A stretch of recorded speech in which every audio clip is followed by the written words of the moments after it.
Number 6 on this list came in a tiny Beaver-branded tin, cost a dime, and vanished from every drugstore in America before most people even noticed it was gone. Number 3 sat in a green bottle on every barber's back shelf, was invented because World War II made the original formula illegal to sell, and by 1960 was in more American bathrooms than any other product like it.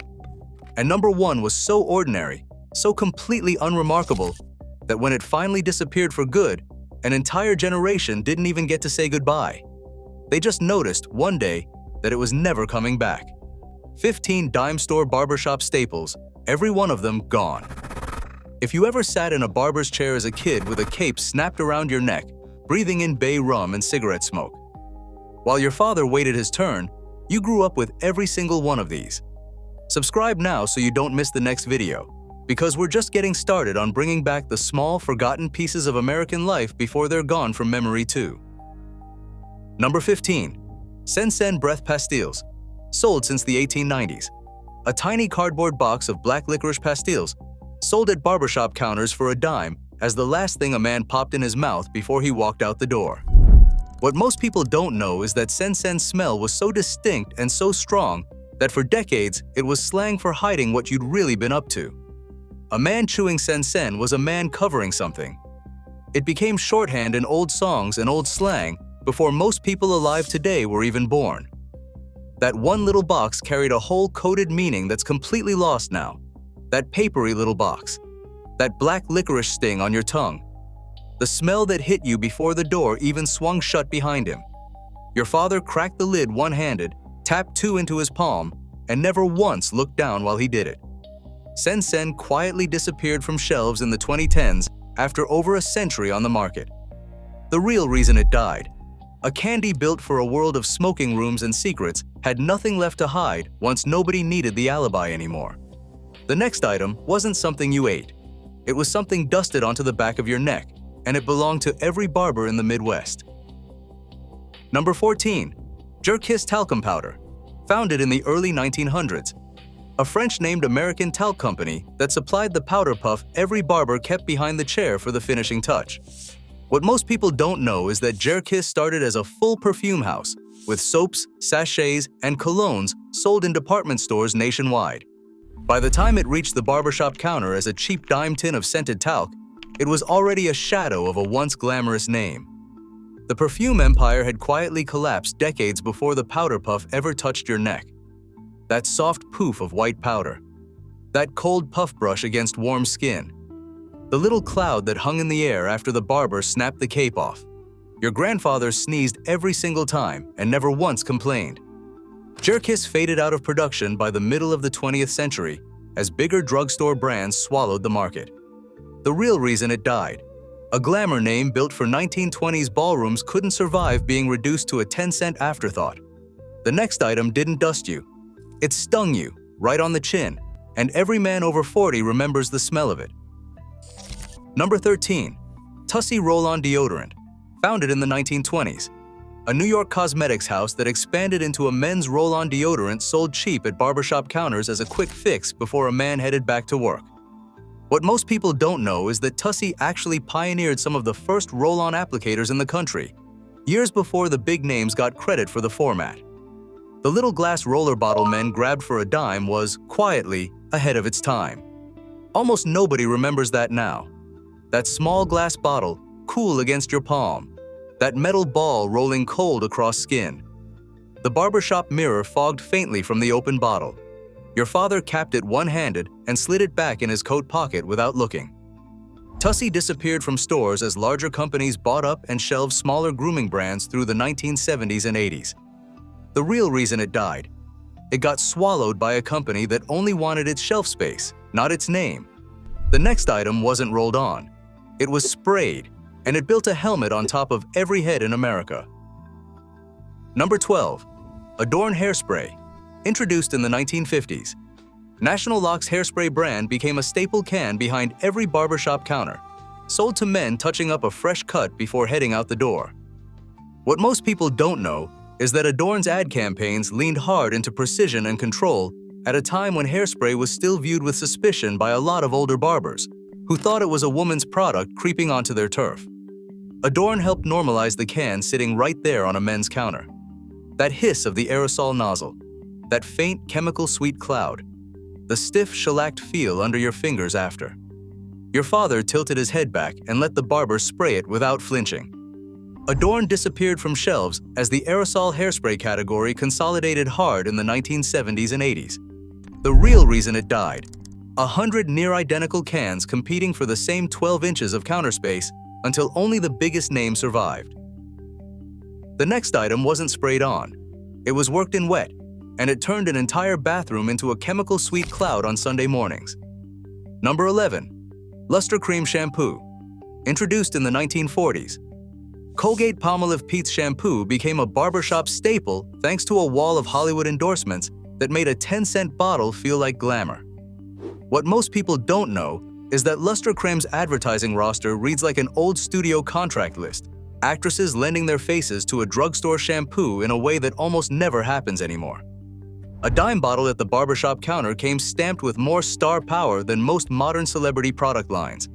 That thick, creamy lather. That perfumed steam rising off warm water. The pink-tinted bottle sweating on the porcelain sink edge. Your mother kept one in her own cabinet even though it was sold as a man's barbershop brand too. Luster Cream was discontinued as Colgate-Palmolive restructured its personal care lines through the 1970s. The real reason it died: a shampoo sold on movie star glamour couldn't survive once the glamour moved to television and the stars stopped showing up in print ads. The next item smelled almost the same in every bottle because nearly every barbershop used it, and hardly anyone remembers the name now. Number 10. Dren Shampoo. Introduced in the 1930s. Procter & Gamble's shampoo was one of the very first non-soap detergent-based formulas sold in America, and it landed in barbershops as the modern alternative to old bar soap washes. What most people don't know is that Dren was genuinely revolutionary.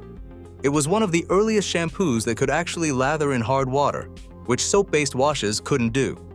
A dime bottle at the counter represented real chemistry most customers never thought twice about. That thin, almost watery lather. That sharp, clean smell. Nothing like today's shampoos. The barber's basin draining slow behind your head. Your father rubbed his own scalp raw with a towel afterward, every single time. Dren was phased out as Procter & Gamble shifted its shampoo lineup toward newer brands through the middle of the 20th century. The real reason it died: the company that invented it quietly buried it under its own next big idea. The next item wasn't washed in. It was combed through, and it built the shine every photograph from that decade shares. Number 9. 3 Flowers Brilliantine. Introduced in the early 1900s, Richard Hudnut's oil-based hairdressing sold on barbershop counters as the shine every well-dressed man wore out the door. What most people don't know is that Brilliantine as a category was originally a French luxury import, and 3 Flowers was one of the American brands that made that European shine affordable to a working man for a dime, not a dollar. It democratized a look that used to belong only to the wealthy. That thick amber oil, warm from your palm. That slicked, mirror shine comb-through. The faint floral smell that clung to your pillow that night. Your father ran the comb straight back, never once glancing at the mirror. 3 Flowers Brilliantine disappeared from shelves as Brilliantine as a whole category fell out of fashion once looser, drier hairstyles took over in the 1960s. The real reason it died: a shine built for slicked-back hair had nothing to hold on to once nobody wanted slicked-back hair anymore. The next item promised 3 things in one bottle, and it outlived almost everything else on this list, until, quietly, it didn't. Number 8. Kreml Hair Tonic. Introduced in the 1930s. A drugstore hair tonic marketed hard on the promise of stopping dandruff and stimulating a tired scalp. Sold cheap right at the register. What most people don't know is that Kreml's advertising specifically targeted men worried about going bald, using scalp stimulation claims that regulators would never allow a company to make today. A dime bottle came with a promise no modern tonic is legally permitted to whisper anymore. That cool splash against your scalp. That tingling medicinal sting. The barber's fingers working it in with both hands. Your grandfather swore it was the only thing that kept his hair in at all. Kreml faded from drugstore shelves as the whole hair tonic category collapsed once shorter, drier hairstyles took over from the 1960s onward. The real reason it died: A bottle built on a promise about hair loss couldn't survive once men stopped believing tonic could stop it. Before we continue, tell me in the comments which one of these your father or grandfather actually used. Was it the Kreml tonic burning cold on a Saturday morning, the Sen Sen tin rattling in his coat pocket, or something else entirely that I haven't gotten to yet? I read every single one. The next item came from an Iowa company nobody outside the trade remembers now, and it once sat on nearly every barber's shelf in the country. Number 7. Fitch's Hair Tonic, founded in the late 1800s in Des Moines, Iowa. The Fitch Company built its whole identity on a single dandruff-fighting hair tonic sold cheap at barbershop counters nationwide. What most people don't know is that Fitch's was actually a pioneering radio advertiser, sponsoring one of the earliest nationally broadcast shampoo hour radio programs in the 1930s and 40s to sell that dime bottle. A tiny Iowa company briefly became one of the biggest ad spenders on American radio. That sharp medicinal splash, that cold trickle down the back of your neck, the barber's towel snapping to catch the drip before it reached your collar. Your father tilted his head back without being asked, like it was muscle memory. Fitch's disappeared as the company was absorbed and its product lines discontinued through corporate consolidation in the post-war decades. The real reason it died: a small-town company that built an empire on radio ads couldn't survive once radio itself stopped being where America listened. The next item wasn't poured from a bottle. It was scraped from a stick, the old-fashioned way, right before the razor came out. Number 6. The Colgate Shaving Stick, sold since the late 1800s. A hard soap stick in a metal or cardboard tube, twisted up and lathered in a mug at the barber's counter before every straight razor shave. What most people don't know is that the shaving stick was the dominant way men lathered up for the better part of a century, long before cream ever came in a tube. A dime bought you weeks of lather from a single stick, something almost nobody does anymore. That dry, waxy scrape against a wet brush, that thick, warm lather building in the mug, the barber's brush circling slow against your jaw. Your father held perfectly still, eyes closed, like it was a small kind of church. The Colgate shaving stick was discontinued, as brushless creams and later aerosol foams took over the market through the middle of the 20th century.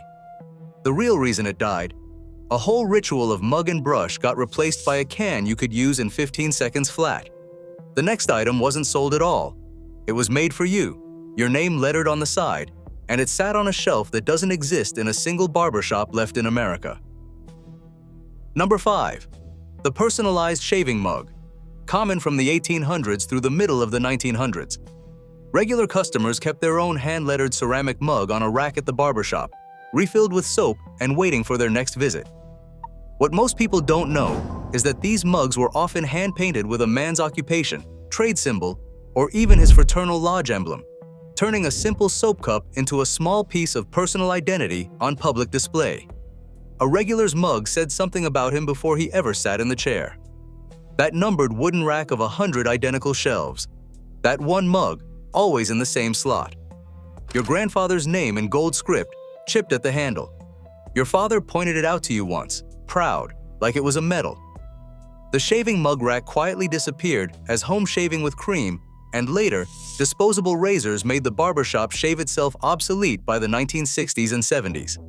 The real reason it died: a service built on loyalty and routine couldn't survive once men stopped needing a reason to come back every single week. The next item came in a jar with a Vaseline label on it, and it's not the Vaseline still sitting in your bathroom cabinet today. Number 4. Vaseline Hair Tonic, introduced in the 1930s by Chesbro Manufacturing. A lighter, alcohol-based version of the famous petroleum jelly, reformulated specifically to be splashed on and combed through hair. What most people don't know is that this product traded on the trust built by the original Vaseline jelly, but was a completely different formula made specifically for the barbershop counter. Most people today have no idea the brand ever made a hair tonic at all, only the jelly. That thin, clear splash, that faint mineral smell, almost medicinal. The barber's comb dragging clean tracks through wet hair. Your father checked the part in the mirror twice before he was satisfied. Vaseline Hair Tonic was discontinued as the parent company narrowed its focus back to the core petroleum jelly product through the second half of the century. The real reason it died: A famous name got quietly pulled back to the one product everybody actually still wanted. The next item is one almost every barbershop stocked under a different label, and it was born because of a war. Number 3. Wildroot Cream-Oil. First sold in 1943. The Wildroot Company of Buffalo, New York had sold an alcohol-based tonic since 1911, but wartime alcohol shortages during World War II forced a chemist to invent an entirely new lanolin-based formula instead. What most people don't know is that Wildroot's new alcohol-free cream was originally rejected in tube form by company executives before it was reformulated into the bottled version everyone remembers. By the 1950s, that wartime accident had become one of the best-selling hair products in the entire country, sung about in its own jingle on the radio. That thick, waxy cream between your fingers. That heavy, greasy shine under the barbershop lights. The comb tracks holding perfectly all day long. Your father kept a bottle at home just to touch it up before church. Wildroot Cream-Oil disappeared from shelves as looser, drier hairstyles took over through the 1960s, ending a run that had lasted barely 2 decades. The real reason it died: a formula invented to survive a war couldn't survive peace, prosperity, and a country that finally stopped combing its hair straight back.